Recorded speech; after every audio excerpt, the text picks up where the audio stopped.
biznesmen topayotgan pullarini sanaydi-da. Professional biznesmen topmayotgan pullarini ham sanaydi. Shuning uchun C tochkadagi odamdan ma'lumot olish kerak, lekin adaptatsiya qilish kerak A holatimizga. A holatimizda esa B ga qarab yuriladi. Tizimda o'sha vaqtda 2000 ni keyingi o'tgan oyda 10 mingga yaqinlashib chiqardi. Ya'ni 7000, 8000 atrofida bemalol chiqdi. Mana shu summamiz. Biznes nonushtaga kelganingizga rozimisiz? Rozi. Yangilik qilayotganingizda bu og'riqli bo'ladi. Har bitta biznes o'zgarish momentida, ya'ni change management deydi, o'zgarishlarni boshqaruv jarayoni bor. Bir narsani biznesga, kompaniyaga joriy qilayotganingizda albatta sizda qarshiliklar bo'ladi. Brend bu nima? Brend, akalar, to'g'ridan to'g'ri sotuv. Biznesni millionga olib chiqadigan narsa bu qayta sotuv. Agar mijoz bir marta kelsa, shu bilan yo'q bo'lib ketsa, u bilan aloqaga chiqmasangiz, qiymat bermasangiz, sodiqligini oshirmasangiz, siz qanaqa qilib bozorda tirik qolmoqchisiz?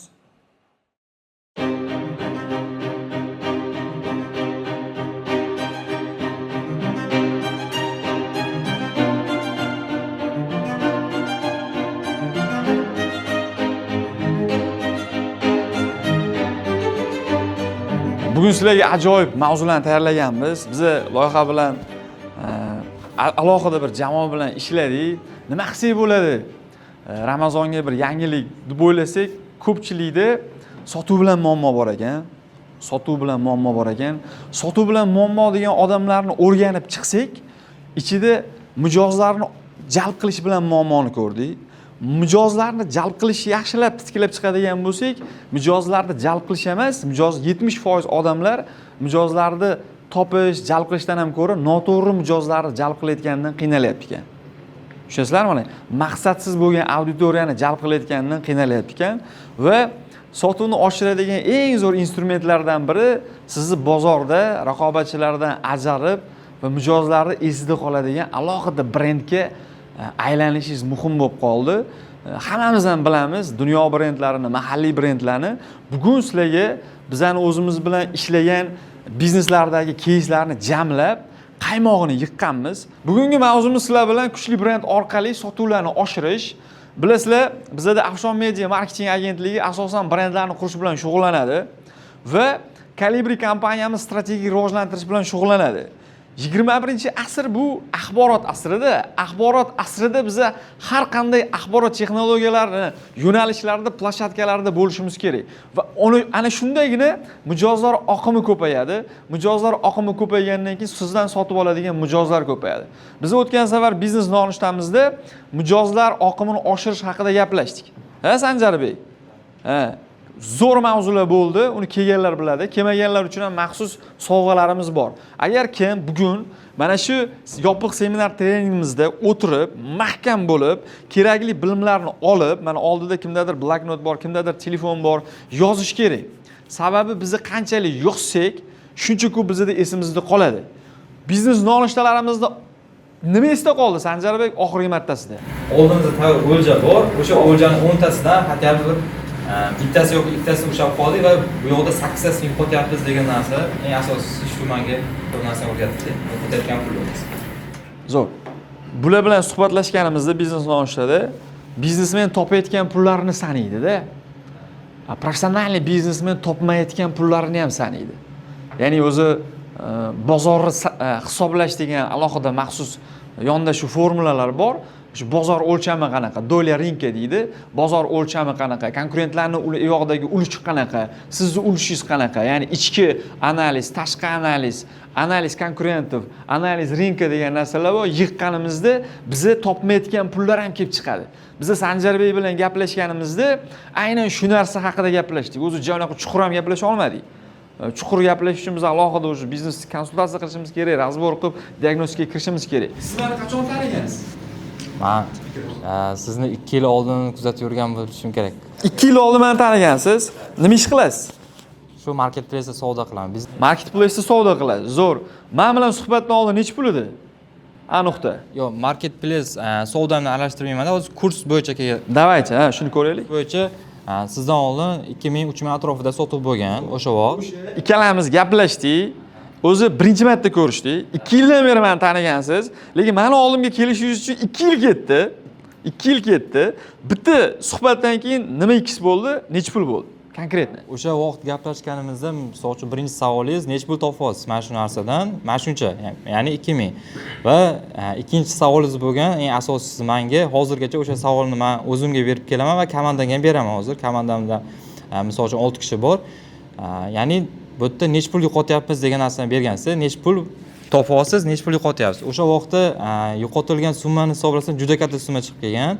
Nu mayli hozircha komanda tayyor emas degan maqsadda shuni ketma-ketlikda tayyorlab boramiz deb reja tuzganmiz birgalikda va o'sha vaqtda yo'qotilayotgan summa 10 mingmi, 20 ming atrofida eng minimum chiqqan. Bo'lmasam 30 ming, 40 ming bor har oyda mana shuncha summamiz bor deb nima qilganmiz. Nu komanda bilan moslashtirilgan tizimda o'sha vaqtda 2 mingni keyingi o'tgan oyda 10 mingga yaqinlashib chiqardi. Ya'ni 7 ming, 8 ming atrofida bemalol chiqdi. Mana shu summamiz. Biznes nonushtaga kelganingizga rozimisiz? Rozi. Qarsaylik. Bitta qarz yo'q. Bo'ldi. Prosta men nimaga so'rayapman? O'zi menga aytmagan Sanjarbek. O'tgan safar ikkinchi marta biznes nonushtaga kelishdi, keyin umuman xabar ham bermagan, menejerlarga ham aytmagan, shunaqa yangilik qilyapmiz, muammolar bo'lyapti yoki shunaqa savollar bor deb umuman aytmagan. Mana kamtar bo'ladi. Keyin kelyapti mana shunaqa qildi. Men aytdim, demak, mana shu narsada birinchi o'rinda ixlos akalar. Siz vallomatning oldiga borsangiz ham, agar qalbingizda ixlos bo'lmasa, u yuqmaydi, to'g'risi. Men sababi ta'lim yo'nalishida anchadan beri borman. Bitta odamni ixlos qilib, shu odamdan nimadir o'rganaman deb niyat qilsangiz, chunki shunda sizga yuqadi. Chunki ilm ayrim toifa odamlarga vahshiy yuqmaydi. Birinchisi maqtanchoq odamlarga. Chunki ular maqtanish uchun o'rganadi. Tushunasizmi? Ikkinchisi kibrli odamlarga. U kibri bor, u yaqinlashib ham bo'lmaydi. Tushunasizmi? Yana boshqalari bor, u esimizda qolishi kerak bo'lgan. Ya'ni birovi bilan musobaqalashganda yutaman degan niyatda o'rganasangiz ham u yuqmaydi. Shuning uchun biz niyatni cho'tki qilib olamiz.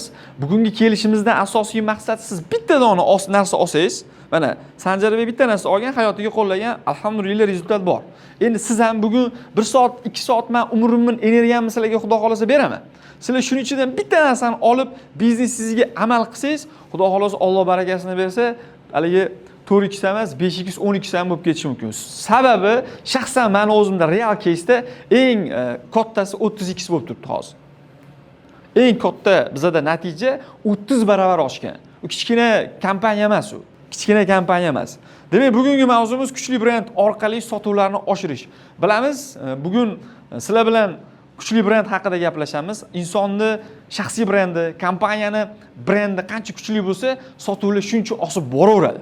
Men Umidjon Ortiqov shu kungacha 50 dan oshiq bizneslar bilan ishlash tajribasiga ega, real mutaxassis, bizneslarning ichiga kirib, muammolarni o'rganib, xodimlar bilan qaysidir joyda tortishib, urushib, boshqa kelma deb, keyin yana borib, qandaysizlar deb borib, vaqtlar mobaynida biznes egasini va biznes jamoasini va biznes xodimlarini davolash mobaynida 2 baravaridan, eng kamida 2 baravaridan 30 baravarigacha Allohning izni bilan natija qilganmiz. Shu kungacha 50 dan oshiq biznes loyihalar va 5 yillik tajribamiz bor.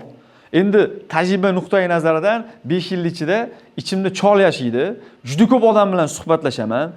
90% biznes egalari bilan ishlayman. 5%, 10% haligi qiziqqanlar, qarindosh urug'lar chiqib qolsa, ozgina suhbatlashib, miyasi tutab, mayli gaplashamiz deb ketadi. Nimaga? Chunki biznesmenning hayoti boshqa. Biz oddiy odamlarga o'xshab gaplasha olmaymiz. Oddiy odamlar qaysidir hajviy ko'rsatuvlarni ko'radigan bo'lsa, biz rivojlantiruvchi narsalarni ko'ramiz. Biz o'stiruvchi narsalarni ko'ramiz. Biz bozorni egallaydigan, muammoga yechim beradigan, qiymat beradigan narsalarni o'rganamiz. Bizning suhbatimiz bilan hamma ham suhbatlasha olmaydi. Nimaga? Biznesmenning dardi boshqa, tashvishi boshqa, o'y, xayoli boshqa. Kimdir bitta qornini o'ylab yashaydi. Biz bir nechta masalani o'ylab yashaymiz. Farq shunda. Ba'zilar aytadi, biznesmenlar kibrli bo'ladi, boshqa bo'ladi. Yo'q. Bitta qornini o'ylaydigan odam kibrli bo'ladi. O'zidan boshqa odam o'ylamayapti.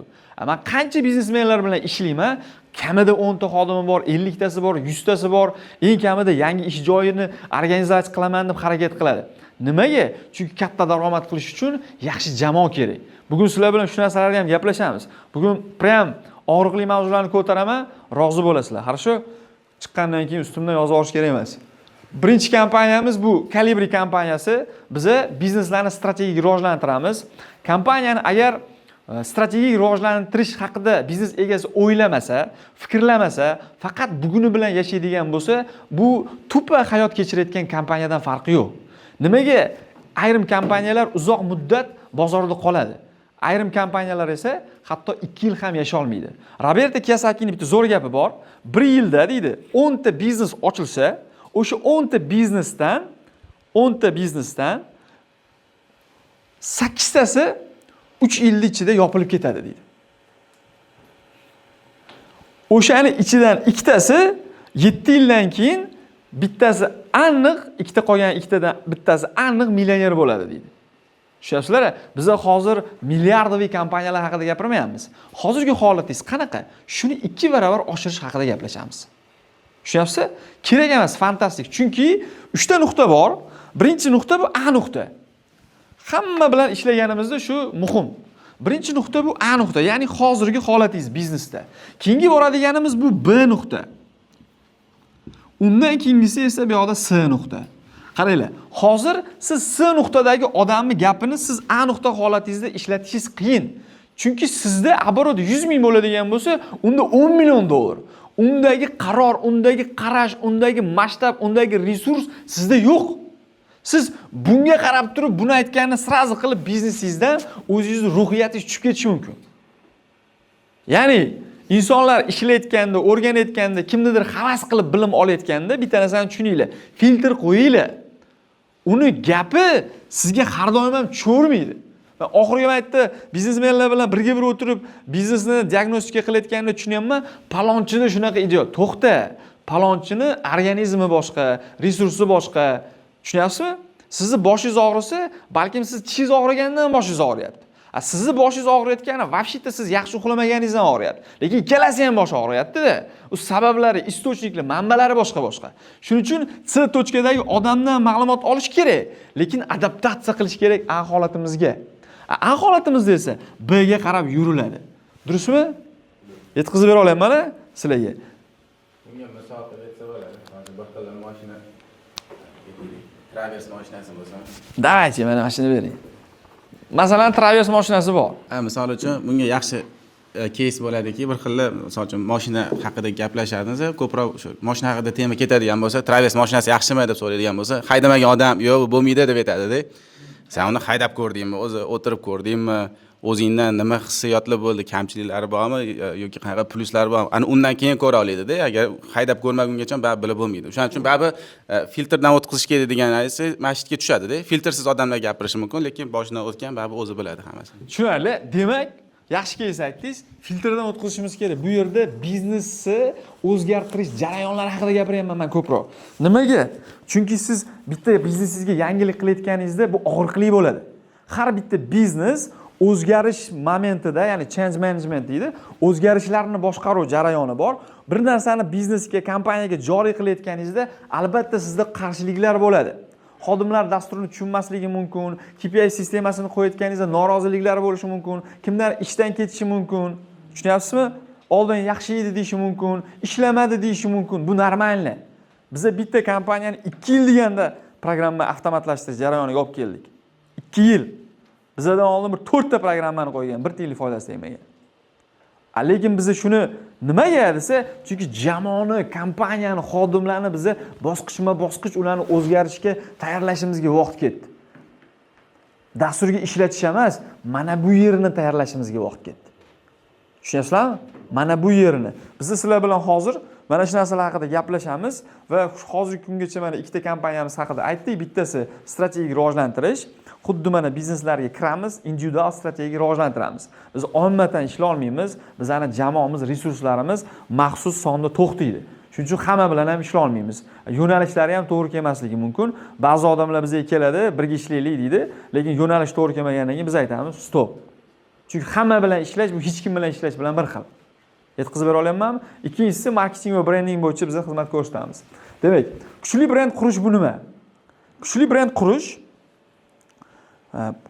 qurish siz birinchi o'rinda kuchli bir qiymatga ega bo'lishingiz va odamlarni sizning mahsulotingiz haqida tasavvur qilayotgan hissiyotlarga ega bo'lishi. Kuchli brend juda ham boshqalardan ajralib turadi. Ya'ni uni o'zini qiymati bor, ya'ni tone of voice deymiz, o'zini beradigan ohanglari bor va raqobatchilardan ajralib turadigan jihatlari bor. Tushunyapsiz? Brend bu nima? Brend akalar, to'g'ridan to'g'ri sotuv. Agar sizni mahsulotingizni brendini shakllantirishda sotuv bo'lmayaptimi, demak siz brendni noto'g'ri quryapsiz. Odamlar sizni misol uchun siz mashinalarni, zapchaslarini olib kelib sotasiz. Misol uchun chet elda. Lekin odamlar sizdan boshqa narsani so'rayapti. Sizni ko'rganda tushunmayaptimi? Demak, noto'g'ri brend quryapsiz. Sababi har bitta brendni maqsadi bo'ladi va o'sha maqsadi sotuv. Tushunyapsizlar? Sotuv. Agar brend qurayotganingizda sotuv qila olmayapsizmi, demak uni dekompozitsiya qilib ichini ko'rib chiqish kerak. Qayerdadir noto'g'ri ketyapti. Odamlar siz mahsulot sotyapsiz-da, lekin borib turib hajviya ishlar bilan shug'ullanyapsiz. Tushunmaydi. Siz nima ish qilasiz? Ya'ni o'zingiz qilayotgan ishingiz nima? Shu narsalar haqida ko'proq ma'lumot chiqarishimiz kerak bo'ladi. Brendning maqsadi nimaligini tushuntirib berdim. Brendning maqsadi nima? Brendning maqsadi bu sotuvga olib boradi. Ya'ni sotuvga olib boradigan yo'llar. Brendning maqsadi bu yerda 3 ta etap bor. Birinchisi mijozlar bilan bo'ladigan etapi nima qiladi? Mijozni jalb qiladi. Nima qiladi? Mijozni jalb qiladi. Agar siz brend darajasiga chiqdingizmi, u sotib olish uchun siz jalb qilasiz. Siz sotib olish uchun jalb qilasiz. Misol uchun siz kamera, video nablijeniyya bilan shug'ullanadigan bo'lsangiz, sizni kompaniyangizning nomi nima? WSP deymiz, Reset deymiz. Okay. Mana shu masalan Hikvision'ni biz bilamiz, to'g'rimi? Hikvision'ni bilamiz. Nima uchun Hikvision'ni bilamiz biz? Chunki u kompaniya brendini qurgan. Tushunasizlar? Hikvision deganda birinchi nima bo'ladi? U mijozni jalb qiladi. Mijoz jalb qilishdan asosiy maqsad biz yuqorida aytdik, sotuv. Mijoz jalb qiladi. Mijoz jalb qilganimizdan keyin sodiqlik haqida gapiryapmiz. Sodiqlik degani mijozlarni har doim sizdan sotib olish, sodiqlik tizimini ishlab chiqish. Loyalность deymiz ruschasiga. Loyalность ishlab chiqish. Misol uchun bitta kafeyniga boradigan bo'lsangiz, biz mana Ismoil akanikiga borsak, u yerda bitta zo'r kofe bor. Zo'r texnika qilib qo'ygan. 6-kofe bepulmidi? 6-kofe bepul. 5+1, ya'ni 6-kofe bepul. Biza boramiz, 2-3 kishi ichamiz kofeni, 6-sini avtomatik sizga nima qiladi? Bepul beradi. Bu uchun alohida mobilniy ilovasi ishlab qo'ygan. O'sha mobilniy ilovasini ro'yxatga o'tkazasiz, bo'ldi. Bu bitta sizlarga instrument. Ikkinchisi hamma biladigan cashback. Ya'ni bir narsani sotib oldingiz, xarid qildingiz. Xarid qilganingizdan keyin nima bo'ladi? Sizga bir 1%, 2% cashback hisobida sizga qaytarib beradi. Bu o'sha loyalnostni oshirish. Yana bitta bu materialniy, nematerialniy deydi. Ya'ni moddiy va nomoddiy narsalar bor. Nomoddiy narsalardan bittasi, misol uchun biz hozir sizlar bilan o'tkazayotgan nima? Yopiq seminar treningimiz. Biz bu narsani pulli qilishimiz mumkinmidi? Mumkin edi. Xarajat qilyapmiz, mehmonxona, shuncha jamoa, komanda ishlayapti. Har bittasi dollar turadi. Sentlar ketyapti. Lekin nimaga biz sizlar uchun shu narsani qilyapmiz? Nimaga? Sodiqlikni oshirish uchun. Men o'zimni real кейsimda ko'rsatyapman. Endi qurilish sohalarida qaysidir bir narsani dizayni bizda hozir bitta zo'r mijozimiz bor. Ular bilan ishlaganimizda ular stroy material bilan sotishadi. Stroy material sotayotganda santexnika xizmatlari ham bor ularning. Ikkinchi biznes. O'zi santexnikadan boshlagan, ikkinchi biznes qo'shishgan. Shunda siz qanaqa qilasiz desa, biz proyekt dizaynini shunday chizib beramiz deyapti. Tushunyapsiz? Proyekt dizayniga pul olmayapti. Va o'shani evaziga unda nima bo'lyapti? Yuqoriroq sotuv bo'lyapti, mijozni sodiqligi oshyapti. Yetkazib bera olamanmi? Nima haqida gapiryapman? Shuza nimaga desa, o'zi arzimagan narsa. O'zining bitta dizayneri bor, oylik beradi, falon pul, oylik ishlaydi. Bangillatib olgan proyektini chizdirib olaveradi. Bo'ldi. Mana shunaqa orqali sodiqligini oshirsangiz bo'ladi. Agar siz xizmat ko'rsatadigan bo'lsangiz, arzimagan bitta xizmatingiz bo'lishi mumkin. Shu narsani bering. Mana miyamizda shunaqa funksiya bo'ladi biznesmenlar. Mana bu narsani men deydi $20 olib kelganman. Misol uchun 18 dan kamiga sotmalaring deydi. Lekin u 60 kun turdi. Bo'ldi. U stok tovar ro'yxatiga o'tdi. Endi odam tushunish kerak. Sal sezgir bo'lish kerak biznesmen. Ko'rish kerak, qaysidir joyida zararga bo'lmasa ham o'zini puliga o'zi chiqarib olish kerak. Nimaga? Pul muzlamaydi. Nimaga? Birinchidan sodiqlik oshadi, ikkinchidan pul aylanadi. Bu yerda faktorlar ko'p sanaydigan bo'lsak. Lekin siz brendingizni rivojlantiryapsizmi? Asosiy maqsadi sotuv. Sotuvni 3 ta qadami bor ekan. Birinchi mijozni jalb qiladi, brend darajasiga chiqqandan keyin, ikkinchisi o'sha nima qiladi? Sodiqlikni yaratadi, ya'ni hosil qiladi. Qaytadan o'sha keyingi safar sotib olishiga sabab bo'lsin. Keyingi safar o'sha men kamera deganimda Hikvision emas, misol uchun Husn aka ismlaringiz. Husn aka esimga kelsinlar yoki Islombek esimga kelsin. Tushunasizlarmi? Tushunasizlarmi? Zapchastdan menga Anvar aka kelsin. Misol uchun. Xitoyga boraman desa O'tkirbek aka kelsin. Nimaga? Men brend ustida ishlayapman. Gap yo'q, men bir marta sotib oldimmi? Bo'ldimi? Esingizda tursin, ey. Biznesni millioner qiladigan narsa bu qayta sotuv. Yozib olinglar. Biznesni millionga olib chiqadigan narsa bu qayta sotuv. Bir marta men sotib olganim bilan men uzoqqa bora olmayman. Tushunasizlarmi? Biz o'tgan safar gaplashdik-ku mijozlar haqida biznes nonushtada. To'g'rimi? Biznesni millionga olib chiqadigan narsa bu qayta sotuv. Hamdanbek. Bir marta sotib oldi, yo'q bo'lib ketdi, bo'ldi, azoblanasiz. Keyingi klientni yana ovlash kerak. Chunki hozir mana kundan kunga mijozlarni sotib olish qimmatlashyapti. Tushunasizlar nima haqida gapiryapman? Biz o'tgan safar tushuntirdik. Tavsiya beraman YouTube'dagi boshqa video roliklarimizni ko'rishni. Nimaga desa, biznes nonushtamizda bo'ladigan real biznesmenlar bilan mana shunaqangi suhbatlarni biz ochib boryapmiz. Biza mijozlarni sotib olamiz. Tushunasizlarmi? Mijozlar bizdan sotib olishidan oldin biz ularni sotib olamiz. Marketingga pul sarflaymiz, yo'kiraga pul sarflaymiz. Tushunasizlarmi? Nima qilamiz? O'ng qo'limizni ko'taramiz, hamma qaytaramiz. Biz mijozlarni sotib olamiz. Biz mijozlarni sotib olamiz. Yozinglar. Bizdan mijozlar sotib olishdan oldin biz ularni sotib olamiz. Brendingizga pul tikasiz, ijtimoiy tarmoqlardagi mutaxassislarga berasiz, o'qilasiz, tashqi reklama, ichki reklama, maxsus takliflar, hammasi xarajatga keladi. To'g'rimi? Biza biznesmenlar mijozlar bizdan sotib olishdan oldin biz ularni sotib olamiz. Aynan shu uchun ham bizga sodiqlikni, loyallikni oshiruvchi tizim kerak. Agar mijoz bir marta kelsa, shu bilan yo'q bo'lib ketsa, u bilan aloqaga chiqmasangiz, qiymat bermasangiz, sodiqlikni oshirmasangiz, siz qanaqa qilib bozorda tirik qolmoqchisiz? Savol. Mana sizlar bizga qayerdandir, qachonlardir ro'yxatdan o'tgansizlar. Men yillar oldin ko'rmagan odamlar ko'rib turibman hozir mana. Tushunasizlarmi? Misol uchun yillar bo'ldi ko'rmagan odamlarni ko'rib o'tiribman oldilaringiz. Nimaga? Chunki bizda shu sistema bor. Shahnoza ketsa o'rniga Shahzoda keladi, Shahzoda ketsa o'rniga Nasiba keladi. Nasiba ketsa kim keladi? Safiya keladi. Nimaga? Tizim bor. Yetkazib bera olayapmanmi? Ishlayveradi. Tizim bilan ishlaymiz. Nimaga? Chunki mana shu tizim bizani xudo xolisa nima qiladi? Millionli kompaniyaga olib chiqadi. Siz millionga chiqib olsangiz, keyin o'sish haqida o'ylayverasiz. Avval Bga chiqib olaylik. Oxirida endi raqobatchilardan ajralib turish, ya'ni konkurentlardan ajralib turish bu juda ham muhim. Siz bitta narsani tushuning. Sizning raqobatchilaringiz siz qo'ygan narxi ko'payadi. Siz 10 so'mga sotayotdingiz, raqobatchilar chiqadida 10 so'mga ko'payadi. Olib kelayotgan tovaringizni Xitoydan olib kelayotdingiz, u ham borib Xitoydan olib keladi. Yagona ikkita narsani ko'payala olmaydi. Narxi ham ko'payadi, tovari ham ko'payadi, boshqa narsani ham ko'payadi. Birinchisi, sizni brendingiz ko'payala olmaydi. Ikkinchisi, biznes modelingiz ham ko'payadi. Ikkinchisi, sizdan rozi bo'lgan mijozlarni ko'payala olmaydi. NPS yuqori bo'lgan mijozlarni ko'payala olmaydi. U sizdan rozi bo'ldi. Sizdan rozi bo'ldi. Tushunasizlarmi nima haqida gapiryapman? Birinchisi, brendingizni ko'payala olmaydi, ya'ni nusxala olmaydi. Ikkinchisi, sizdan rozi mijozlarni ko'payala olmaydi. Sizdan rozi bo'ldimi, u nima qiladi? Loyalligingiz bormi, qaytib kelib sizdan sotib oladi. Kim tushundi men nima dedim? O'ng qo'limizni ko'taramiz. Zo'ra bitta g'assacha olib qo'yinglar.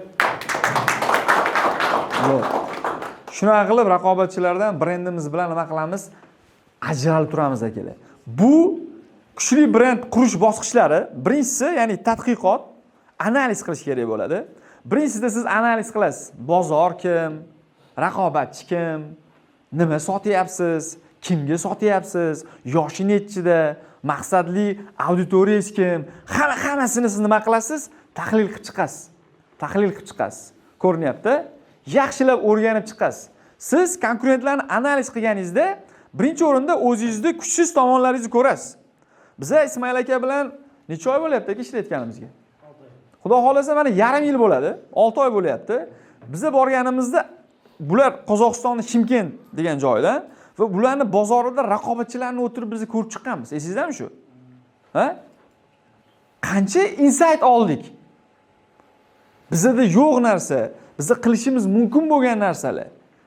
Endi savol, eng kamida 5 tadan 10 tagacha raqobatchini Sanjarov nima qilish kerak ekan? Tahlil qilish kerak ekan. Biz hali siz bilan u haqida gaplashmadik ham. Xudo xolasa yana 1 yildan keyin ko'rishamiz siz bilan. Tushunyapsizlar mana? Raqobat va tahlilni yaxshilab tahlil qilganingizda sizga tayyor shablon beradi o'zi bozor. Nima xohlayapti, nima ketyapti, nima qilyapti? 20% kuchaytirib shunday bozorga taklif berasiz, bo'ldi. Biz biznes qilyapmiz, raketa ixtiro qilmayapmiz-ku. Tushunyapsizlar? Biz biznes qilyapmiz. Biznes bu juda sodda narsa. Oddiy bir raketa ixtiro qilmayapmiz-ku. Masalan, men hozir o'tirib alohida mehmonxona ochmayman-ku sizlarga trening qo'yishim uchun. To'g'rimi? Shunchaki bor narsadan foydalanaman, yangilik beraman, bo'ldi. O'sha narsa tahlilga kelib chiqadi. Yaxshilab. ITSA deydi, целевая auditoriya, maqsadli auditoriya. Siz maqsadli auditoriyangizni qancha o'rgansangiz, shuncha aniq bo'ladi. Uni og'riqlari, ya'ni bo'l, og'riqlari, uni motivatsiyalari nimadan ilhom oladi, uni qarorlari, qayerda qaror qabul qiladi u? Qayerda qaror qabul qiladi? Ya'ni sotib olishga kimlar ta'sir o'tkazadi, nimalar ta'sir o'tkazadi, u qaysi planshetkada o'tiribdi, Instagramdami, TikTokdami? Tushunyapsiz? Biz Ismoil aka bilan ishlash jarayonida biz Instagramdan boshladik va parallelni tahlil qilib, mijozlar oqimini, sotuvlarni tahlil qilganimizda TikTokdan organik qo'ng'iroqlar bo'layotganini ko'rdik. 6 ta mijoz oqimi bor hozirgi holatda bo'ladi. 6 tadan bittasi TikTok. Bizda ishlamaydi, to'g'ri. Lekin ularda zo'r ishlar ekan. Qozog'istonda ishlaydi. Bizda VPN-ku, to'g'rimi? TikTok menimcha ko'pchilik bu yerda kirmaydi. Men misol uchun vaqtim yo'q TikTokka. Endi biz nima qildik?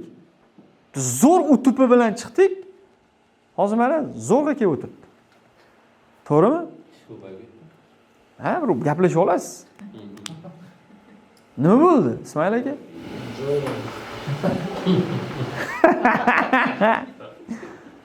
Bularning istoriyasini aytib beraman. Aka, men kechagi videoni ko'rib borib, men yig'ladim. Odam ko'pligini ko'ribdi. To'g'risida, biz 6 oy mehnat qildik-da, o'tdi. Men bu sochlar o'tdi, chegaradan o'tayotganini necha marta suhbatga kirib chiqdim. O'zi bo'ladimi? To'g'rimi?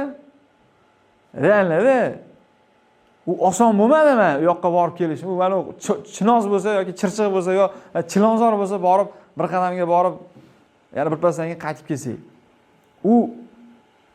Unga mehnat qilindi. Bular o'zlari ham ancha tayyor bo'lish kerak. 6 oy vaqtimiz ketdi. Hali yana ishlar ko'p. Keyingisi pozitsiyalash. Ya'ni pozitsioniring degan narsa bor. Yaxshilab mana shu joyga diqqat qaratinglar. Ya'ni sizni mijozlaringiz sizdan boshqa odamlarni ham kuzatadi. Yozamiz. Sizni mijozlaringiz sizdan boshqa odamlarni ham kuzatadi. Yetkazib bera oldimmi? Sizni mijozlaringiz sizdan boshqa odamlarni ham, ya'ni raqobatchilaringizni ham kuzatadi. Ayniqsa targetni yoqqandan keyin Instagramda algoritmi bor-ku, bitta sizni ko'rdim, ketidan sizga o'xshagan yana 15 tasini ko'raman. Joyizga urdingiz, joyiga urdingiz. Chunki hali tanimagan bo'lsa ham oldan chiqib keladi. Chunki Instagram shu data sotadi, qiladigan ish shu. Va sizni mijozlaringiz sizdan boshqa odamlarni ham kuzatadi. Siz ulardan farqlanishingiz uchun brend qurishingiz kerak ekan. Brend qurganda qanaqa qurilar ekan desa, pozitsiyalashish kerak. Psixologlar ko'p. Lekin neyropsixologlar, klinik psixologlar, Baxtiyor aka, nevrozlar bilan ishlaydigan, qo'rquvlar bilan, ya'ni tor doiradagi o'zini pozitsiyalashgan psixologlar kam. Psixolog, lekin qanaqa psixolog? Keyingisida vizual identity degan joy bor. Mana vizual identity nima degani desa, bu kompaniyangizni, o'sha brendingizni logotipi, brend buki, rangi, stilistikasi, identikasi, tushunyapsizlar-a? O'sha nima bo'lar ekan? Vizual identity. Dizayn. Sodda qilib aytganda uni dizayni.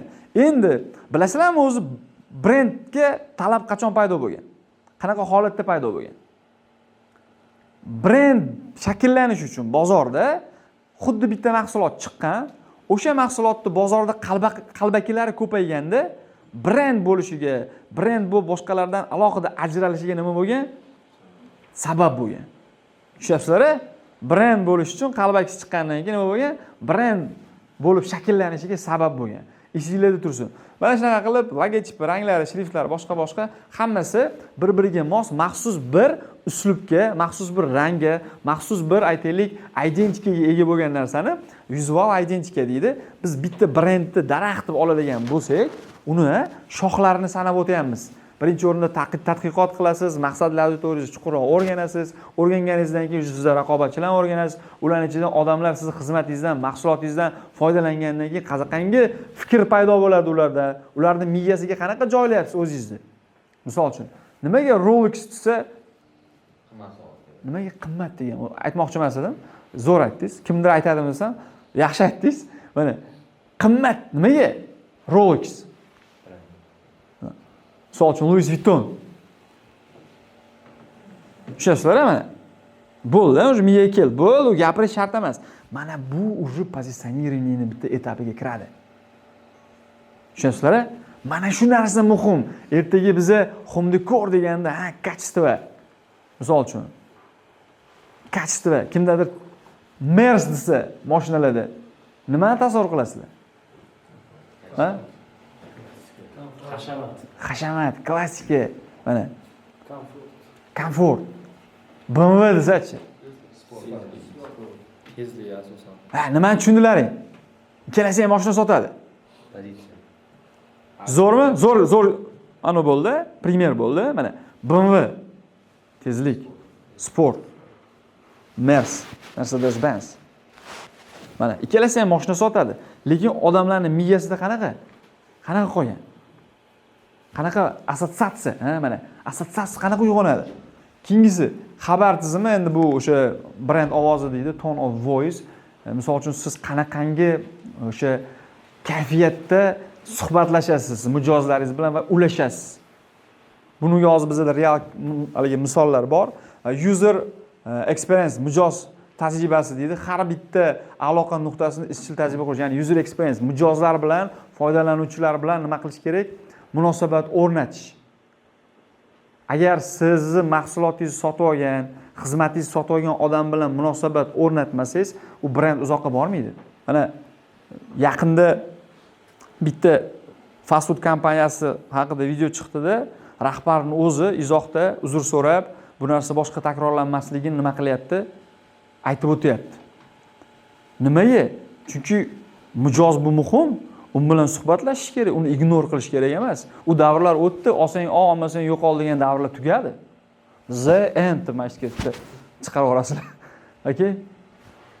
Biz ishlashimiz kerak mijozlar bilan. Mijozni e'tirozlari bilan ishlashimiz kerak. U qanaqa kayfiyat beryapmiz ularga, qanaqa munosabat o'rnatyapmiz, hammasi bilan kontaktda bo'lishimiz kerak. Hammasi bilan kontaktda bo'lishimiz kerak. Bu uchun bizga nima qilish kerak? Strategiya kerak. Brend strategiya bu nima? Brend strategiya, har bitta kompaniyaning brendini qurar ekanmiz, unda maxsus strategiya bo'ladi va kompaniyaning oliy maqsadi, missiyasi bo'ladi. Uni visioni, missiya bu kimga nima qilamiz degan savolga javob beradi. Vision bu qayerda bo'lamiz? Ma'lum bir muddatdan keyin biz hozir qayerdamiz va qayerda bo'lamiz degan vision, ya'ni ko'ra olishingiz kerak. Siz keyingi tochkangiz qayerda bo'lishini. Va bu narsa brendingizni bozorda shakllantirishga bir asos bo'lib xizmat qiladi. Mana brendingiz nima uchun mavjud va qayerga bormoqchi? Missiya va vision. Mana shu savollarga javob bormi, yo'qmi? Ha, bo'ladigan bo'lsa zo'r. Yo'q bo'ladigan bo'lsa yozish kerak. Bu ana quruq gaplar emas. Bu konkretno MBA'da ishlatiladigan narsalar. Tushunasizlarmi? Sizning o'zingiz holatingizda maqsadli auditoriya, qiymat va brend ovozi. Endi bizda hozir siz uchun asosiy savollar bor. Sizlar uchun asosiy savollar bor. Yozib olamiz. Biz kimmiz? Ya'ni brendingizning missiyasi, qadriyati va maqsadi nima? Yozib olinglar mana. Sizning brendingizni oliy maqsadi, missiyasi, qadriyatlari qanaqa va maqsadi nima? Bo'lmasa normalni, ya'ni to'xtashamanglar mana shu o'zida, uni o'ylab bir suhbatga kelib, bir fikr bilan qilish kerak. Tushunasizlar-a? Keyingisi Kimga xizmat qilamiz? Ya'ni maqsadli auditoriyangiz kim? Mana shu juda ham bir sizni bor-ku, bir 90% muammoingizni yechib beradigan narsa mana shu. Maqsadli auditoriyamiz kim? Ularning muammolari nima? Mana hozir shunaqa davrki, ertalabdan uyg'ongan odam yugurib borib sizni mahsulotingizni sotib olaman degan kayfiyatda bo'lmaydi. Mijozni qo'lida bir pochka puli bo'lsa ham, uni birinchi to'laydigan joyi uni muammosi. U muammoga pul to'laydi. U muammoga pul to'laydi birinchi. Uni muammosi nima? Mana shu joyda biz savollarga javob olamiz. Keyingisi nima taklif qilamiz? Ya'ni bu yerda noyob taklif nima?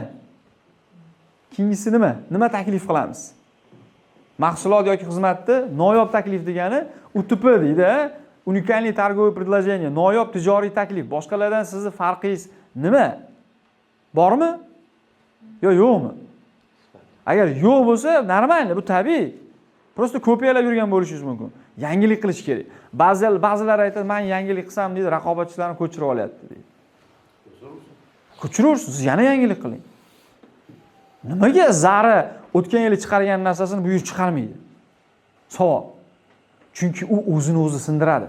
U o'zini o'zi o'ldiradi, boshqa odam buni sindirgancha. Tushunasizlarmi? U o'zini o'zi sindiradi. Boshqa odam buni nima qilguncha? Sindirguncha. Yaxshi savol. Mana sizga misol keltiryapman. Zara deyapman. Misol uchun bitta kiyim-kechak modelini chiqardi.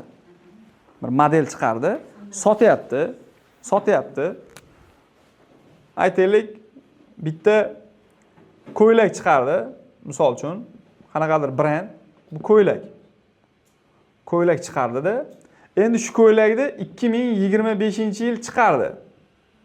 Bundan zo'r sotuv bo'lyapti. Aytaylik 6 oyda uni to'xtatdi yoki 3 oyda. Bu sotilyapti-yu. Yaxshi sotilyapti, to'g'rimi? Ha? Nimaga to'xtatdi? Chunki raqobatchilar buni kelib sindirib, buni bozorga kirib, bozorni kamaytirib, bu model kamroq sotilib, yomonlashishni boshlashdan oldin o'zini o'zi sindirib, sirasi yangi model chiqaryapti boshqa bu yerda. Yetkazib bera oldimi? Kim tushundi? Men nima dedim? Nimaga? Chunki boshqa odam kelib, uni bozorini pastga tushirmasidan oldin nima qilyapti? Reklama yoqqanlar biladi, kreativ o'lishni boshlaydi. Oddiy jemda misol qiling, hamma tushunadi uni. Ha, jem. Yangi Damas chiqdi. Misol uchun. Ko'rdilarmi? Nimaga bir xil Damas chiqarmadi? Damas eslaysan, birinchisi dumaloq farali eskicharoq edi. Nima qildi? Tumshuqchalik chiqardi. To'g'rimi? Endi vafshi boshqachasi chiqaryapti. Misol uchun-da. Bibaylik hech bo'lganda reklama qilyapti. Ha. Bibaylik kirib kelib, u bozorda sanab turibdi. Yo'qmasam. Bo'lmasa o'sha, endi bu joyga aralashmaymiz, yo'q. Mana iPhone eng zo'r misol, Eng zo'ri mana iPhone. Nimaga 16, 17, 15 qo'shib qo'yadi? Bitta narsani tushuninglar. Zo'r mavzular, mana anaqa qorasizlar-da, uyg'otib orasizlar-da, sizlar boru. Qaranglar. Yaxshilab qaranglar. Bo'ldi, rahmat, ko'rdik bu. Bor ekan Wi-Fi. Wi-Fi'dan qimmatroq narsalar bor o'tdi. Qaranglar. Bozorda boyagi narsani qanaqa tushunishimiz kerak desa, mana bu yerda bitta mahsulotni boshladingiz, sotuv zo'r ketyapti. U baribir qayerdadir tushishni boshlaydi. Butun umr shunaqa qoladigan narsa yo'q. Model eskiradi, boshqacharoq narsa chiqadi, raqobatchilar sizdan yaxshiroq taklif beradi. Shu narsa pastga tushishni boshlayotganda kuchli strategiyaga ega bo'lgan kompaniyalar ikkinchi produktni qo'shib yuboradi.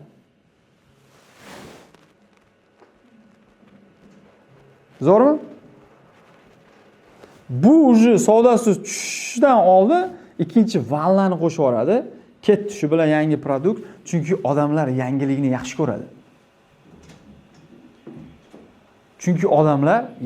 yaxshi ko'radi. Buni bozor sinmasdan yangi bozorga yangi mahsulotni kirgizib yuboradi. iPhone'da ham ko'rasiz, boshqa joyda ham ko'rasiz, ko'p joyda ko'rsangiz bo'ladi bu narsa. Zo'ra? Yangilanmasa pozitsiyasini yo'qotib qo'ydim, o'rniga kimdir o'sha pozitsiyani olib qo'yish mumkin. bitta narsani tushunish kerak. Masalan, Rolex bozori yaxshida, o'zini nima deydi, auditoriyasiga egada, lekin doim yangi modellar chiqaradi. Nimaga?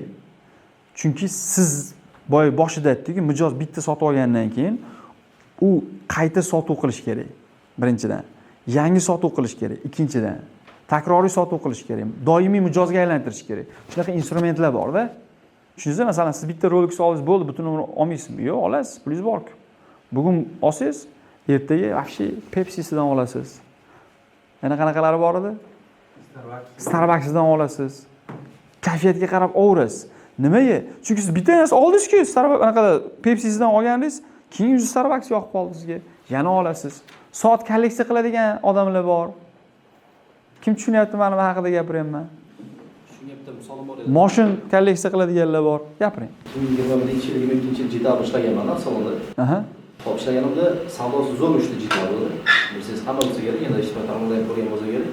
2023dan keyin 24 o'tlarga 2,5 mingdan oshnaga chiqib ketadi internet, to'g'rimi? Chiqsa chiqarsin. Как будто bu sekret. 2,5 mingta mashinaga o'sha oldindan to'liq qilib qo'yilgandi, lekin afsuski 2024 boshidan savdo srazu tushib ketdi. Bir kunda salonlar bo'yicha miqyosi 200 ta mashinaga to'lov qilingan, sotilgan bo'lsa, o'sha 50 taga ham bormay qoldi. Nimaga? Sotuv tushib ketdi, chunki konkurent ko'payib ketdi boshqa mashinalarga. Lekin bular o'yladiki, shu sozda butun umr shunaqa yuramiz. Ketadi deb o'yladi-da, oldindan 2,5 mingta mashinaga to'lov qilib qo'yildi o'sha. Ha.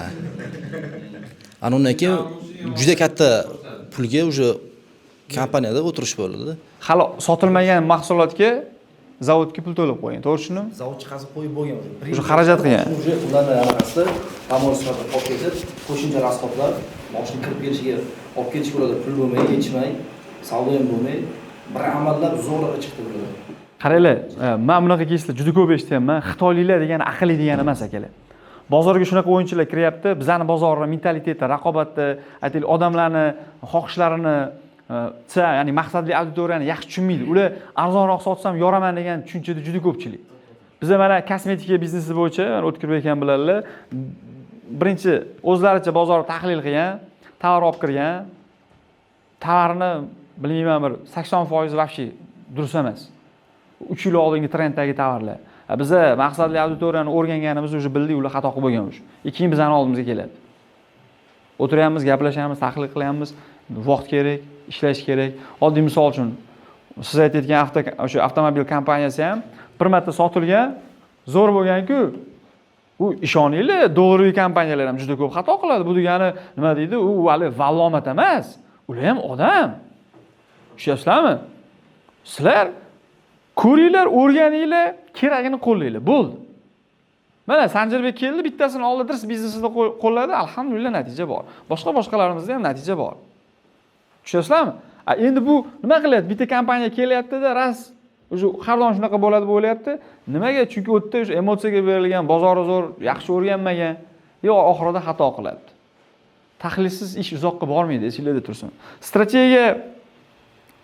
Strategiya haqida gap ketyapti. Endi bu yerda asosan brend strategiyasi haqida gapirilyapti. Agar biznes strategiyasi haqida gapiradigan bo'lsam, bilasizlarmi, biznes strategiyasi qayerda kerak bo'ladi? Ha. Biznes strategiyasi raqobatchilar bor joyda kerak bo'ladi. Endi biznes strategiyasi qanaqa tuziladi? Biznes strategiyasi analizdan kelib chiqib tuziladi.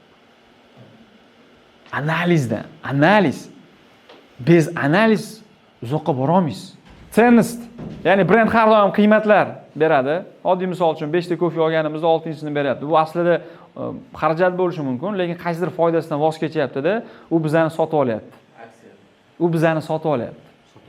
Nima qilyapti? Yo'q, aksiya emas, u har doim shunaqa. U mijozni sotib olyapti. Qayta sotib oshirish uchun, boshqa uchun, sotuv uchun u mijozni sotib olyapti. O'zini foydasidan kechib, doimiy mijozga aylantiryapti. Bog'layapti. Ipsiz bog'lading meni deydi-yu. Bog'layapti-da. Duosini o'qiyapti. Brend ovozi mijozlar bilan qanday muloqot qilasiz? Misol uchun bu Pepsi kompaniyasini ko'rsangiz, ko'proq yoshlar emotsiyasini beradi, futbolchilar bilan ishlaydi. Nimaga? Unda tone of voice brend strategiya shunaqa. Kolaga qaraydigan bo'lsangiz, oilaviy, otaxon, onaxonlar o'tirib osh bilan kolani. Nimaga esa tone of voice, brendning ovozi shunaqa. Ya'ni siz qanaqa ovozda chiqyapsiz, Sanjarbek? yorib yuboramiz, buzib yuboramizmi? Qanaqa nima o'zi? Ana shuni bilish kerak. Tushunasizlarmi? Masalan, sizni mijozingiz hamma bo'la olmaydi. Siz Gorkov emassiz. Kim tushunadi mana buni? Bitta qarsak choq qo'yaylik. Zo'r. Brend strategiyasi uchun bu savollarni berdik. Nima taklif qilamiz uni gaplashdik. Nima uchun biz mana shu joy kerak? Nima uchun siz? Nima uchun siz qurilish kompaniyasi? Savol. Bitta Samarqandlik qurilish kompaniyasi zo'r shior qo'yibdi, sarson qilmaymiz degan. Zo'ra, sarson qilmaymiz degan. Mesej beryapti-da. Bu ham dahshat. Keyingi qanday gaplashamiz? Brendingizni ovozi men sizlarga xos tushuntirdim-ku. Tone of voice. Qanaqa gaplashamiz? Xushchaqchaq, o'rtacha, qattiqroq, salbiy, jiddiy. Masalan, Rolex'da misol uchun xushchaqchaq deya olamizmi? Yo'q, уже hashamatli, seriozniy, Cadillac masalan, variant yo'q, to'g'ri. Bu bozor akalar. Urush davrida eng zarar ko'rmagan kompaniyalardan bittasi Cadillac. Qimmat, premium mijozlarga sotgan. O'rganib chiqinglar, tavsiya beraman. Cadillac bu Cadillac-da, o'zini gapi bilan bu shunchaki Cadillac. Okay? Qayerda bo'lamiz? Mana shu joyni diqqat bilan eshitinglar. Mana hozir bu yerda Instagramda borlar bormi? Qo'limizni ko'taramiz, faol bo'lamiz. Bilaman endi ro'za qiynalyapsizlar. Siz yo'qmisiz? Zo'r. Zo'r. Telegramda borlar. Mana Telegramda bormiz hammamiz. Zo'r. Ya'ni qaysi platforma, qaysi kanallar qulay? Bizda bitta mijozimiz bor, ishlab chiqarish bo'yicha Instagramda yo'q ekan uni. Mijozlar juda kam ekan. Telegramda, saytlardan tortganmiz. Tushunasizmi? Saytda o'tiradigan odamlar bor, kompyuterlarda o'qishlarda, takoy o'qiydi. Yetkazib bera oldimmi? Platformalarda aktiv. Agar ushbu savollarga yozma ravishda javob bering, bu sizning brend strategiyangizga asos bo'ladi. Demak, biz kimmiz? Missiyamiz kim? Qadriyatlarimiz nima? Visionimiz nima? Kimga xizmat qilamiz? Nima taklif qilyapmiz? Nima uchun biz? Farqimiz? Qanaqa gaplashamiz va qayerda bo'lamiz? Qaysi ijtimoiy tarmoqlarda, qaysi plashatkalarda? Qayerda bo'lamiz? Bitta zo'r kompaniyani bilaman. U o'sha ayollarning gigiyenik vositalari bilan ishlaydi. U qishloqlarga boradi. Qishloqlarga borib, aproslar o'tkazib, offline uchrashuvlar o'tkazadi. Juda katta kompaniya. 5 ketganman, boru. Nimaga? O'zbekistonda qishloqlarga boradi. Savol borda. Odamlar brenddan charchashi mumkinmi? Nimadan? Brenddan. Bu yaxshi savol. Brenddan charchashi mumkinmi desa, agar brend o'zini ustida ishlamasa, bu zerikadi, выгорание deydi. Ya'ni me'yoridan ortiq mulozamat bu sizni charchatadi. Zo'r, brend qurish strategiyasi amaliy cheklis. Mana shu narsani sizlar uchun ishlab chiqdik. Sizlar uchun ishlab chiqdik. Shu haligi real bo'lsin-da. Birinchisi, asosiy bosqichlar missiya va visionni yozib chiqish. Bormi sizlarda shu? Ikkinchisi, galchka qo'yasiz bo'lsa, maqsadli auditoriyani, ya'ni portret, ya'ni ideal customer deydi, ya'ni ideal mijozni portreti. Ideal mijozni portreti bormi sizda? Yoshi, jinsi, lokatsiyasi, u bu, daromadi, oboroti qanaqa bo'lishi kerak? Bizda Nurbek degan bitta ukamizni razbor qilganimizda o'sha eng zo'r yechim uni ideal customerni razborida bo'lib chiqdi-da. Tushunasiz? Siz ideal mijozingizni bildingizmi? Sizda 90% muammongiz hal bo'ldi. Chunki siz bilasizda aniq kim pul to'lashligini. Siz pul to'lamaydigan odamni jalb qilaverib pul sarflagandan ko'ra, siz aniq bilasiz kim sizga pul to'laydi. O'shani jalb qilasiz. Raqobatchilar bilan tahlil o'tkazish. Boya biz gaplashdik-ku, Ismoil aka bilan o'tkazgan narsa. Raqobatchilarni tahlil qilish kerak, akalar, bu zo'r instrument. UTP, уникальный торговое предложение, noyob tijoriy taklif. Bu kuni bitta kattaroq kompaniya bilan gaplashuvdik, price tashab bering dedi, kommersiy предложение tashab ber deydi. O'zbeklarda bitta gap bor, kelishsak bo'lmaydi deb qo'yadi. Keyin ujma уникальный торговое предложениeni xuddi shu gapga olib qo'ygandim.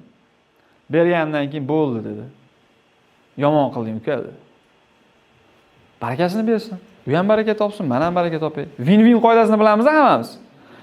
Kim bilmaydi win-win qoidasini? Malades. Kim biladi win-win qoidasini? Bo'ldi. Win-win qoidasi, mayli eslatib o'tiraylik, bularga ham manfaatli bo'lsin. Win degani yutdi degani. To'g'rimi? Nima degani? Yutdi degani. Yutdi degani. Agar siz, bu siz, bu u, ya'ni boshqa odam. Agar siz bir ish qilyapsiz, hamkorlik qilyapsiz, sotyapsiz, olyapti, birga ishlayapsiz, foyda kelyapti, bo'lishi mumkinmi? Mumkin. Bir narsani qilib beryapsiz, sotib olyapsiz, birga hamkorlik qilayotganda yoki ishlayotganda, oldi-sotdi qilayotganda win-win qoidasi bor. Win degani yutdi degani. Bitta odam yutsa, ikkinchisi yutqizsa, bu hamkorlik davomiy bo'lmaydi. Yoki bu odam yutqizsa, narigi odam yutsa, bunda ham hamkorlik davomiy bo'lmaydi. Win-win degani bu ham yutdi, bu ham yutdi. Shunda nima bo'ladi? Bu hamkorlik davomiy bo'ladi. Shuning uchun win-win qoidasi bo'ladi. Win-win qoidasi bo'ladi. Hozir savolni ushlab turing. Noyob qiymat taklifini UTP berish kerak. Ya'ni men o'sha bergan UTPimni ular ham yutyapti, men ham yutyapman. Men ham baraka topay, ular ham baraka topsin. Men qilgan xizmatimga arzimagan pul olib ketadigan bo'lsam, men yutqizgan bo'laman. Ular yutgan bo'ladi, u ham bo'lmaydi. Xodim bilan biznesmen o'rtasidagi munosabat win-win bo'lish kerak. Partnyor win-win bo'lish kerak. Mijoz biznes win-win bo'lish kerak. Brend nomini tekshirish va tasdiqlash. Mana shu joyda boya Dilmurod ukamizdan mana patent bo'yicha ishlashadi. Biza anavi bor. Mana shu brend bo'yicha bitta fayl tashlagan mana. Shuni ochib bera olasizlarmi menga?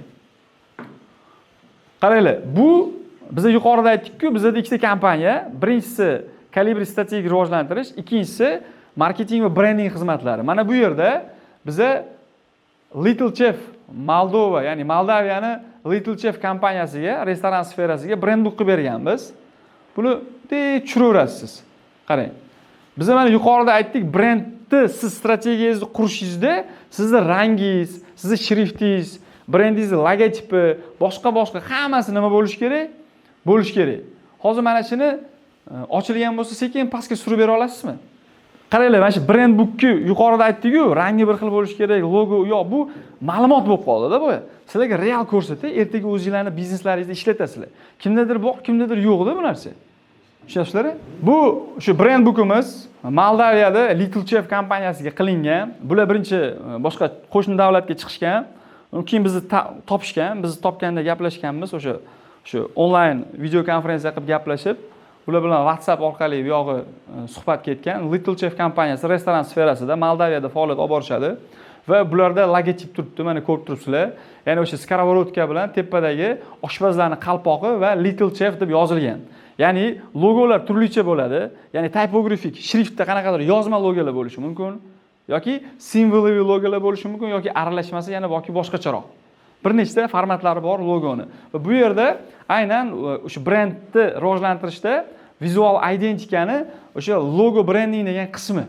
Siz brendingizni bitta narsani tushuninglar, faqat ism familiyani o'zi yoki bitta kompaniyaning nomi bilan brend bo'lib qolmaydi. O'sha kompaniyaga borganda ranglari, muhitlari, berayotgan hujjatlari, bloknotlari, umuman olganda munosabatga kirishtirayotgan hamma narsasi unda bir uslub bo'lish kerak. Ya'ni boshqa raqobatchilardan farqlanadigan, boshqa raqobatchilardan qaraganda sizga qanaqadir yaqinroq bo'ladigan, o'zini qulay his qiladigan u uslub bo'lish kerak, ya'ni identika bo'lish kerak. Mana shu narsani biz brendbookda qilib chiqqanmiz. Endi bu ha? Bular yuqorida aytdim, restoran sferasida faoliyat olib borishadi. Endi color rangli variantlari va rangsiz variantlarini brendbook bu sizni brendingizni ertaga logotipingizni mahsulotlarda qaysi bir joylarda ishlatishni konsepsiyasi. Ertaga siz biror bir narsa, bayroq bir narsa chiqartirmoqchi bo'lsangiz, tashqi reklamaga borib, tupa chiqarib olmaydi. Ma'lum bir konsepsiyani ko'rib, tanishib chiqqandan keyin nima qiladi? Foydalanadi. Tushunasizlarmi? Razmeri, o'lchami, nima mumkin, nima mumkin emas, hammasini qanaqa ishlatish kerak? Oq bo'lsa, fon qanaqa bo'ladi? Qizg'ish bo'lsa qanaqa bo'ladi? Qora fon bo'lsa qanaqa bo'ladi? Mana shu savollarga konsepsiya noldan ishlab chiqqanmiz. Bu o'sha bo'sh qismlari va minimum razmeri millimetrda 24 millimetr, pikselda eng kamida 100 megapikselgacha ishlatinglar. Undan yo'g'iga sifati buzilib ketadi, odam ko'zi yaxshi ilg'amaydi, o'zi bu emotsiyasini bera olmaydi degan narsada tushuntiryapti. Va ishlatish mumkin bo'lmagan holatlari. Bunaqa ishlatib bo'lmaydi. Bunaqa ishlatib bo'ladi. Mumkin bo'lmagan olachular qiyshaytirib logoni yo'q, buzilib qoladi. Brendni rivojlanishiga, odamlar qabul qilishiga ta'sir qilib qo'yadi. Bu mana tashqi reklamalarda qanaqa formatda ishlatsa bo'ladi. E'tibor bersangiz, mana bu yerda simvol bor, skorovodka bilan bosh kiyim bor, Bu yoqda-chi? Bu yoqda endi yo'q. Endi yo'q. Typographic qismini ishlatyapti tashqi reklamada Little Chef. Ha? Misol uchun.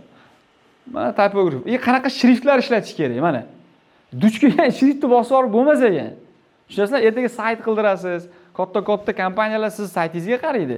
U narsalar bilan hammani haligi ijtimoiy tarmoqlaringizni ko'rib chiqishga vaqti yo'q ularni. Siz kompaniyangiz saytiga kirganda, o'sha sizning brendingizni vizual identikasi saytda urib, haligi ko'rib turish kerak. O'sha momentda mana shu brendbookni ko'rib, siz bilan munosabatga kirishadi. Brendbookni ko'rib, sayt qilinadi. Saytdan sizni taniydi. Mana shu shriftlar, asosiy shriftimiz bu va ikkinchi o'rinda ishlatiladigan shriftlarimiz. Har doim bir xil shrift ishlatish shart emas ekan. Ko'rasizlarmi? Alternativ variantlarini ham ishlab chiqadi bizning mutaxassislar. Ranglar. Ranglarda kodi bo'ladi. Aynan ertaga tashqi haligi bosma chiqarayotganda raspchatkada kodi bo'ladi. Aynan shunaqa. Chunki bitta ko'kda to'q ko'k bor. Och ko'k bor, o'rtacha ko'k bor, och oq bor, sal oq bor, qoracharoq oq bor. Durustmi? Backgroundlarda oq bo'lsa qanaqa, orqadan ko'ringanda. Yana uslubda naqshi ham bo'ladi. Har bitta kuchli vizual identikaning nimasi bo'ladi? Naqshi bo'ladi, uzor, ya'ni naqshi bo'ladi. Masalan, ko'rganmisizlar, ayrim kompaniyalarda kiyimlarida qanaqadir naqshi bo'ladi. Beradigan bloknotlarida qandaydir uslubiy naqshli bo'ladi. Aynan sizning kompaniyangizga moslab ishlab chiqiladi mana shunaqa brendbooklar. Bu endi korporativniy shu vizitga boshqa narsalar, mana ism familiyani qo'shib qo'yganmiz. Ertaga konvertlar, foydalanadigan ma'lumotlar, bu sizni qanchalik ko'proq ustida ishlasangiz, ertaga odamlarning miyasida o'sha sizni brendingiz esda qolishini juda ham yaxshi ta'minlaydi. Zo'r experience, ya'ni tajriba o'tkazib ko'rishgan McDonald'sni free soladigan idishi bor-ku, shunda McDonald's logotipini o'zini shunday yopib, bu nima degan? Ya'ni siz McDonald'sni free beradigan qutichasini shunday logotip o'zini yopsangiz ham siz McDonald'sligini bilyapsiz. Nimaga? Chunki u yerda mana shu vizual identika zo'r ishlagan. Yetkazib bera oldimmi? Mana naqshlari bilan konvertlar, ma'lumotlar, menyu, boshqa shunga o'xshagan narsalar, o'sha hujjatlarda qanaqa bo'ladi, naqshlari qanaqa bo'ladi, foydalanish, logoni qayerda turishi, ishlatilishi, polniy bu noldan ishlab chiqiladi va ertaga mana otkritkalar, bu sizni brendingizni ertaga mana tadbirlarda, bayramlarda ulashadigan bo'lsangiz, o'zingizni o'sha mijozlaringizga, boshqalarga o'zingizni maxsus otkritkalaringizda borgani boshqacha ta'sir qiladi. Bizda Afshon Media bor, shu bilan shug'ullanadi. Bu bizning ikkinchi направленияmiz. Da, bemalol kelsangiz bo'ladi, o'tirib, muammoni o'rganib, professionallik xudo xolasa yechim qilamiz. Mana maxsus o'sha ishlatiladigan brendoviy paketlar. Buni raspchatka qilib beraveradi, lekin raspchatkada ishlayotgan, tashqi reklamadagi ishlayotgan dizaynerlarda juda ham zakaz ko'p bo'lganiga ba'zilar aytadi, o'zingiz qilib keling deydi. Yoki sirazi brendbook so'raydi, chunki qiynaladi ular ham raspchatka qilayotganda. Mana boshqa narsalarda salfetka, boshqa hammasida bayroqlarda qanaqa bo'lishi, chunki qancha ko'p joyda bizning brendimiz bo'lsa, shuncha ko'p biz esda qolamiz. Qancha ko'p esda qolsa, qaror qabul qilayotganda o'sha miya shunga murojaat qiladi. Miyamizda qisqa ro'yxat bor, bilamiz, qisqa ro'yxat. Misol uchun, men sizga mashina desam, mashinalar, qaysi mashinalar markalarini aytasiz? Toyota, Mercedes, yana BYD. Mana, lekin necha mingta mashina bor? Tushundingizmi, mana nima haqida gapiryapman? Ya'ni insonning miyasida qisqa ro'yxat bo'ladi. Qaror qabul qilish uchun, sotib olish uchun o'sha ro'yxatga murojaat qiladi avtomatik. Misol uchun shokolad. Nestle, yana Alpengold. Snickers deyapti mana. Qozog'iston. Mana ko'ryapsiz, uzog'i 4 ta ekan, 4 ta 5 ta maksimum. Bizning maqsadimiz qachon siz brendga aylanasiz?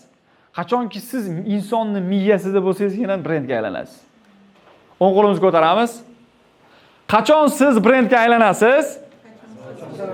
Voy, bilaman Ro'zasi, dardiroq gapiringlar. Boshqatdan. Qachon siz brendga aylanasiz? Qachonki siz biznesingiz mijozingizni miyasida bo'lsa. Boshqatdan, qachonki siz brendga aylanasiz? Mijozingizni miyasida bo'lsangiz.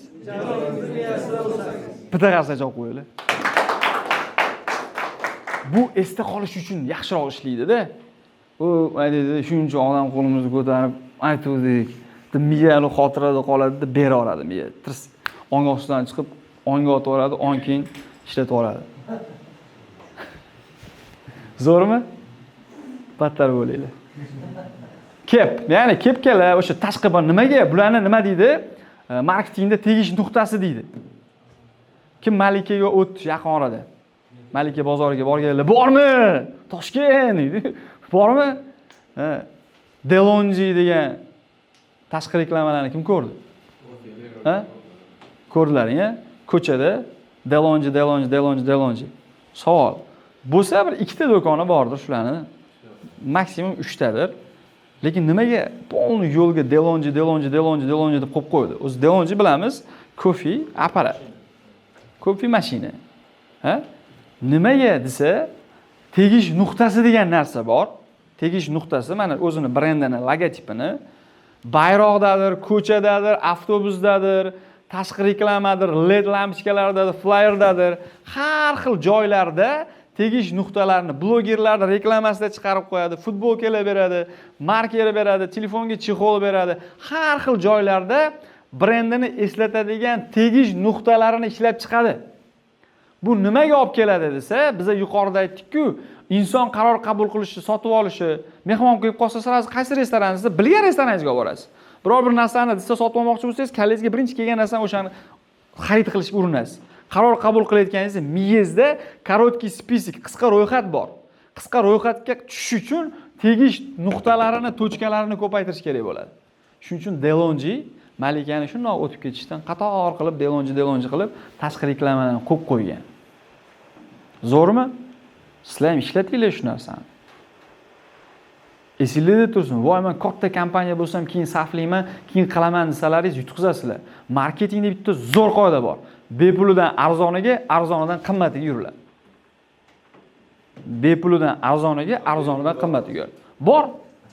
Bepuli bor. Nimaga? Men masalan birinchi marta o'zimni mahsulotlarimni ishlatish boshlaganimda odamlardan iltimos qilganman. Mashinalarni bir tavsiya qilib bering tanishlarga, lichkalarga telefon qilib shunday tashab chiqqanman. Konversiya bo'lgan. Nimaga bo'lmaydi? Misol uchun. Yana bitta zo'r instrument. O'tgan safar biz mijozlar oqimini oshirish mavzusida o'tdik. Telefoningizda bir oyga nechta SMS beradi? Kimdadir 500 ta, kimdadir 1000 ta, kimdadir 2000 ta. Yozasizmi 1000 tani bir oyga kimgadir? 10 ta. Ha, maksimum 10 ta, 20 ta, bo'lmasam Telegramda hal qilasiz.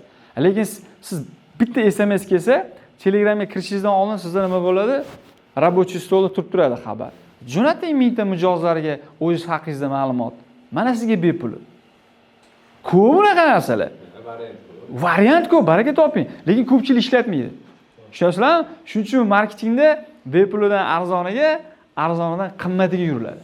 Yetkazib bera oldimmi? Bu ham nima ekan? Tochka kasaniya ekan. Brend bu qanchalik muhimligini sizlarga ko'rsatib beraman. Sizlar shunchaki yana bitta prezentatsiya qilib beryapti, tushunmaylar. Uniformalarda, misol uchun, kiyim-kechaklarda, mashinalarda bu zo'r sotadi. Menimcha juda ko'pchilikda bor. Mashinalar zo'r sotadi. Yurganda tirik reklamada bu.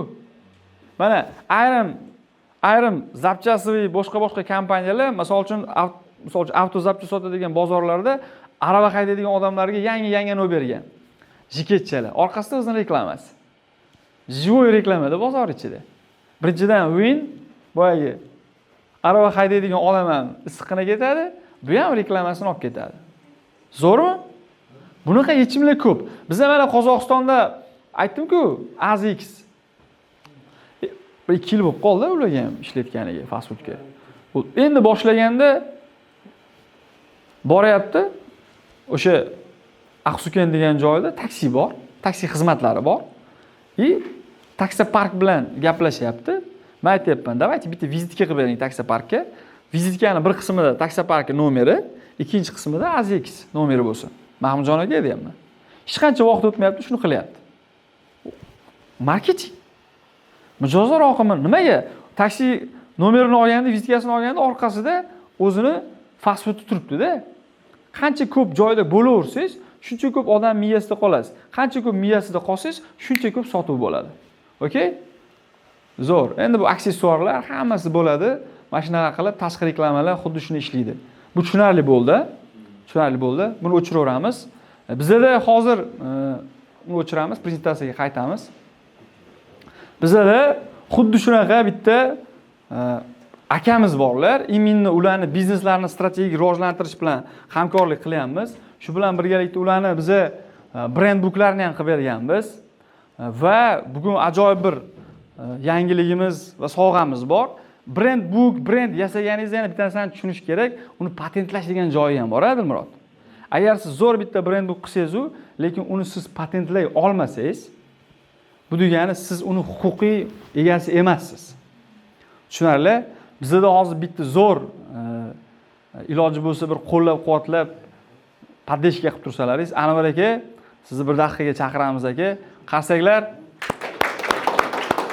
Aka, bugun sizni taklif qilganimizning yana bir ajoyib bir sababi bor. Anvar akamni bugun patentlari chiqqan. Aka, chin yurakdan tabriklaymiz. Ramazon oyida bir ajoyib bir yangiliklar. Mana aka, bizni sizni guvohnomangiz. Qarsakcha olib qo'ysalaringiz bo'ladi. Bu aka aynan Muranavto kompaniyasi rasman shu patentlanganligi haqida guvohnoma aka. Xayrli bo'lsin. Xudo xolasa mana bemalol aka reklamalarni qattiq bossangiz ham bo'laveradi aka. Chin yurakdan tabriklaymiz. Xayrli bo'lsin. Qarsaklar.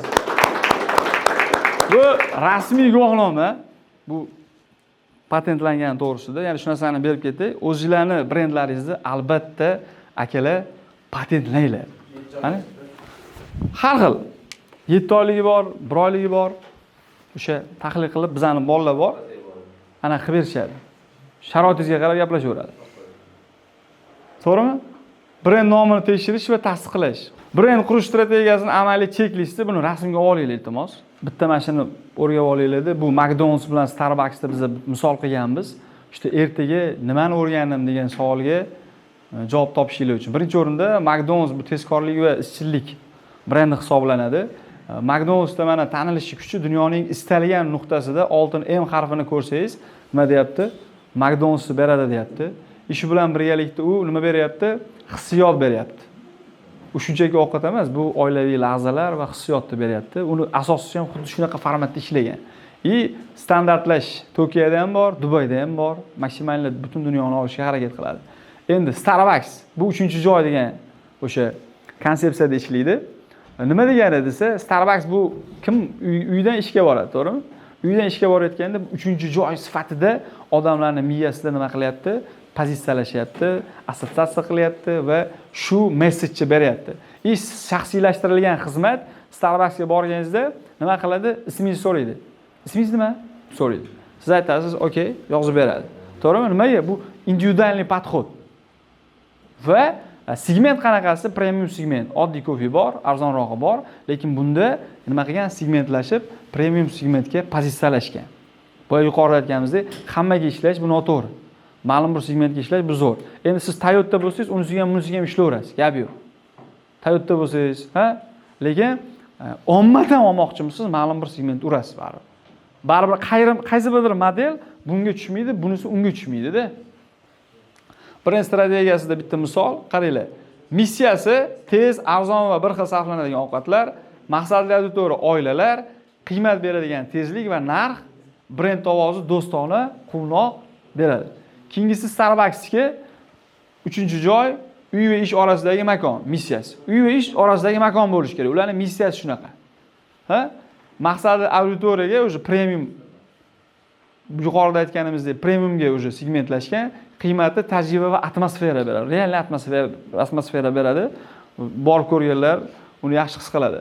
Va bu yerda shaxsiy va premium brand voice, ya'ni tone of voice. Brendni asosiy ovozi shaxsiylashtirilgan va nima bo'lyapti? Premium segment bilan ishlayapti. Siz ham o'zingizni brendingizni rivojlantirayotganingizda aynan shu narsalarga e'tibor berishlaringiz kerak va qachonki siz o'zingizni brendingizni qurar ekansiz, sotuv osonlashib boraveradi. Yetkazib bera olayapmanmi? Brend bu sotuv. Brend bu sotuv. Endi oxirida ikkita narsani tushunib olamiz. Xudo xolasa shu bilan yakunlaymiz. Qaranglar, sotuv brend bilan qanaqa bo'ladi? Tasavvur qiling, bu brend 100% deb tasavvur qiling. Va bu sotuv ham 100% jarayonni tasavvur qiling. Zo'r. Bu qanaqa ishlaydi? Agar sizning brendingiz qanchalik kuchli bo'lsa, aytaylik 90% darajada uni siz jalb qilgansiz, sotuv shunchalik oson bo'ladi. 10% qiynaladi xolos sotuv qilayotgan odam. Sizning brendingiz qanchalik kuchli bo'lsa, 100% bo'lsa, u odam даже umuman sotuvda qiynalmaydi, 0%, u shunchaki konsultantga aylanadi. Agar siz Apple mahsulotlarini sotib oladigan bo'lsangiz, u brend sotib bo'ladi. Do'konga borganingizcha sizga nima qilgan? Brend sotib bo'lgan. Brend sizga sotib bo'lgan. Sotuvchi konsultant o'rnida o'tadi, bo'ldi. Agar siz tanilmagan, hali nomi chiqmagan brend bilan ishlasangiz, bu yerda brend taniqliligi 5% bo'lsa, 95% sotuvchi eziladi. Kim tushundi men nima dedim? Foydali bo'ldimi? Brend zo'r bo'lsa, Xo'p, call centerlar ham ancha kerak yo'q, ancha. bitta narsani tushunishimiz kerak.